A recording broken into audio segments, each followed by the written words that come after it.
Hi everyone, it's Dallas Piana, and I wanted to go live today. It's around noon here in Portland, Oregon, and just wish you all a happy Friday and talk about what to do with an inactive or dead group, okay? Because I asked the question a couple of days ago and a lot of you gave feedback back. So if you're wondering what to do with an inactive group, is basically it's very hard to revive it if it's been like no activity for weeks or months. And one gal said hers has like been like inactive for 8 months. There's really, you're not going to be able to rejuvenate it. Okay, so the best thing to do is kind of close it down and start all over. Okay, so when you start, so most of you that are in here are coaches of some kind. You're experts, you're teachers, okay? And I'm teaching you how to use a group to attract your ideal client, right? And then how to engage with them and monetize using a Facebook group. Okay, so the first thing you want to do is you want to make sure that you know what kind of value you're going to provide the group, your ideal clients in the group. Okay, what kind of teaching are you going to do? What kind of value are you going to produce? What kind of interviews are you going to do? And your title should have a keyword in it of the group that once it's in, someone's searching for a group to join and they type in that keyword, your group comes up. It may not come up in the beginning until you get around 500, 1,000 members, but eventually Facebook will take over and do your kind of like posting your, showing your group in the feed so people that are attracted to it will join.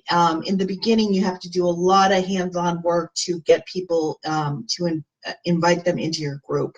Okay, so hi Andrea, Kaylee, Marjorie, hi everybody. So if you have an inactive group or if you have something that's pretty dead, I would recommend close it and start anew, okay? The most important thing is the name of your group. You want to have a keyword or two in the name of your group so that it's searchable online, that people can find you, okay? Obviously, you don't want something that, you know, doesn't apply to anybody. You'll never be found. Okay, my other strategy is that you do not open your group until you have at least 150 people that you've invited that said, yes, I want to get in the group, and they've clicked join, and they're sitting in the sidelines, in the wings of your group, ready for the doors to open. And then you want to open the group when you have about 150 or more people in the wings, okay? So when you open the group, there's 150 people there. So you're going to see a lot more engagement from the get-go, and it'll be less of a struggle to get people to engage in the beginning and start to build momentum. Too many of you are just opening a group and then inviting one person at a time, and people don't like to be the first one in a group, okay? Very small percentage of people like to be the first one to the party. Everybody likes to arrive late when the party is already going. So that's why my strategy is 150 people at least in the queue before you open your group. And then you won't have to struggle so much in the beginning to keeping it alive.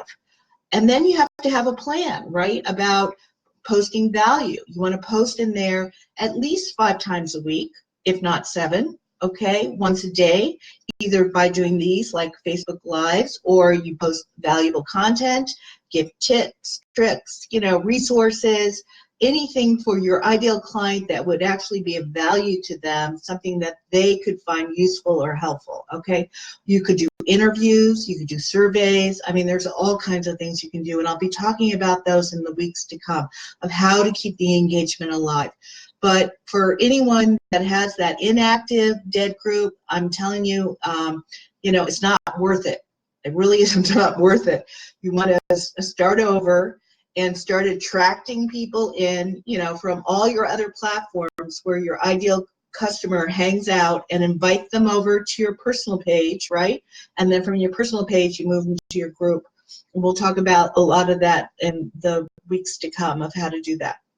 So That's just my my position on inactive groups. It's not worth your time. You know, it's a struggle to get them up and going.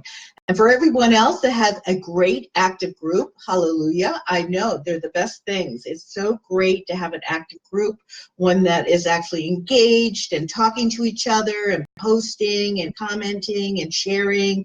I mean, that's what it's all about. It's about bringing the group to a community of everyone doing something similar, like, you know, and sharing resources and answering questions. I mean, that's what the group should you want it to convert to, is more of a community or a tribe.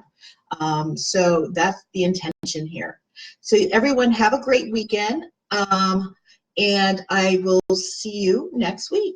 All right, bye.